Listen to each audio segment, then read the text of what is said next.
Ça gaz depuis l'hélico. Ça gaz depuis l'hélico. Oh là là. Vive la France. Hein?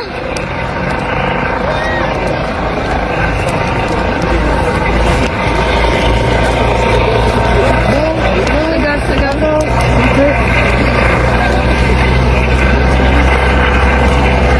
Attention, tous à vos masques. Voilà. Joyeux Noël. Ces images sont terribles. J'ai honte pour mon pays. Je ne peux même pas imaginer comment un préfet a pu faire ça. Il faut vraiment que les ordres viennent de haut. Comment on peut envoyer des blindés contre des éleveurs? Des dizaines de camions. Jamais ils n'ont utilisé ces forces contre les narcotrafiquants, contre les mafias, contre les voyous, lors notamment des émeutes suite à l'affaire Naël. Ah non, non. Ces moyens, ils sont réservés contre les Français qui travaillent, contre les Français qui n'ont que leurs mains pour agir. La fameuse DNC, dermatose nodulaire contagieuse, c'est un prétexte. Oui, c'est un prétexte. C'est pas la vraie motivation de l'abattage déjà de 3000 bêtes en France. C'est un prétexte pour détruire une partie de l'élevage français, répondre ainsi aux recommandations entre guillemets climatiques de la Cour des comptes, rapport de 2018, qui préconise de réduire de 25% l'élevage français. C'est aussi, j'en suis convaincu, une réponse à l'Union européenne pour accepter la diminution de l'élevage européen au profit d'importations dans le cadre de l'accord du Mercosur. C'est un plan global. Et le prétexte, c'est la fameuse DNC. Alors revenons à la DNC, parce qu'il faut savoir de quoi on parle. C'est une maladie non contagieuse à l'homme, non transmissible à l'homme. C'est une maladie qui n'a aucune conséquence sur la viande et le lait. C'est une maladie à très faible mortalité pour les bovins. Il y a plusieurs expériences, si je puis dire. 1992, à La Réunion, épidémie de DNC. Une vache malade sur 1000 décède. Dans tous les pays du monde, cette maladie est soignée. Vous retrouverez un peu plus loin la vidéo du docteur Banoun. J'ai préparé un extrait, j'ai pris un extrait d'une vidéo intéressante que vous pouvez regarder. En 9 minutes, elle répond à toutes les questions. On va vous mettre tout de suite le... Regardez. 9 minutes, elle répond à toutes les questions. Vous pouvez aller sur cette vidéo. Mais je vous en fais un petit extrait si vous n'avez pas le temps. Elle nous explique qu'en Inde, en 2019, en Afrique depuis un siècle, on traite par des antibiotiques, des antidouleurs, on traite par l'ivermectine, antiparasitaire, on traite, en Égypte, ça a été traité par du propolis en nanoparticules, en Inde, ça a été traité par un mélange de plantes avec des publications scientifiques. Simplement, il faut isoler la vache malade, bien sûr, et il faut éviter les transports d'animaux, bien évidemment. Il faut être prudent, bien sûr, mais c'est une maladie bénigne. D'ailleurs, en Suisse, ils n'abattent pas les troupeaux. En Suisse, c'est tout près de chez nous. Ils ont abattu des troupeaux dans le Doubs, mais en Suisse, on n'abat rien du tout. On guérit la vache. On la soigne. Et puis, il y a un vaccin. Un vaccin, pas un vaccin ARN, un vaccin à virus atténué, qui est tout à fait normal, et qui est même recommandé par le docteur Banoun, qui pourtant est très hostile au vaccin ARN. Mais attention, le vaccin. Et là, on arrive à quelque chose d'hallucinant, qui explique très bien le docteur Banoun. Quand on vaccine les vaches, le virus est atténué, donc elles sont sensibles aux tests. Et donc, ils vaccinent les vaches, après ils les testent, et ils disent « Oh, il y a le virus !» et ils les abattent. Or, le docteur Banoun dit qu'il faut bien dissocier le virus sauvage, qui mérite d'être traité par un antibiotique ou de soigner la vache, et le virus lié au vaccin, qui n'a rien à voir et qui ne mérite surtout pas l'abattage. C'est-à-dire qu'on en est au point en France à vacciner les vaches et à prendre prétexte du virus pour abattre. Vous voyez la perversité des services vétérinaires de l'État. Si on voulait détruire l'élevage français, on ne s'y prendrait pas autrement. On ne s'y prendrait pas autrement. Alors, l'État, le gouvernement, Madame Genevard, qui dans cette affaire est une criminelle, je pèse mes mots, qui devrait démissionner. Madame Genevard dit oui, mais c'est une directive européenne. Mais ce que dit très bien Madame Banoun, elle dit oui, il y a une directive européenne stupide qui préconise l'abattage. Mais la directive européenne prévoit des dérogations. Lorsqu'il s'agit de races génétiquement très anciennes, qu'on ne retrouvera jamais. C'est ce qui s'est passé dans le Doubs, où nos éleveurs ont vu abattre des vaches qu'on ne retrouvera jamais, qui sont ancestrales. Et là aussi, il y a un lien avec ceux qui veulent éradiquer l'élevage européen dans sa diversité de races, au profit de viandes bovines qui vont arriver du Brésil, industrielles. Donc c'est pas par hasard que tout ça se fait. Et elle explique très bien que la directive ou le règlement européen prévoit des dérogations, pas d'abattage quand il s'agit de races ancestrales et quand il s'agit de vaches vaccinées. Et donc pourquoi on abat des vaches vaccinées? Qu'on m'explique, sous prétexte du virus. Et le règlement européen, et c'est Madame Banoun qui le dit, pas moi, règlement de 2017, 625, article 35, donc ce que je dis est précis, prévoit de droit pour nos éleveurs une contre-expertise pour voir si le virus qui est dans la première étude n'est pas finalement un virus vaccinal. Donc nos éleveurs ont le droit à des contre-expertises, mais les services de l'État, les préfets refusent les contre-expertises. Quand j'ai été en Savoie, l'éleveur a demandé une contre-expertise, ça a été refusé. Pourquoi on envoie des blindés, des hélicoptères avec du gaz? Pourquoi les préfets ne se déplacent pas? Pourquoi il n'y a pas de contre-expertise vétérinaire? Pourquoi l'État ne veut pas entendre les vétérinaires qui recommandent une autre solution que l'abattage systématique? Je voudrais qu'on m'explique. Eh bien moi je vous l'explique. Ils veulent se servir de ce virus pour éradiquer un quart de l'élevage français, comme le recommandait la Cour des comptes, pour des pseudo-raisons climatiques. Et l'objectif dans tout ça, c'est bien évidemment de ne pas pouvoir satisfaire la consommation française et européenne et d'être obligé d'importer du Mercosur. Les trois raisonnements se rejoignent. Sinon, il n'y a aucune cohérence. Il n'y en a aucune. Alors, face à ça, qu'est-ce qu'on peut faire? Il faut une mobilisation de tous les syndicats agricoles et de toutes les personnalités politiques. Mais là aussi, je remarque qu'on est exactement comme dans la période Covid. Les femmes et les hommes politiques ont peur. Ah bah oui, dès qu'il y a une maladie, on fait peur aux gens. Si vous dites ce que je dis, c'est que vous niez la maladie. C'est que vous risquez d'avoir l'élevage français décimé. C'est ce qu'a dit le président de la FNSEA. Si vous n'abattez pas les cheptels, vous aurez pire demain.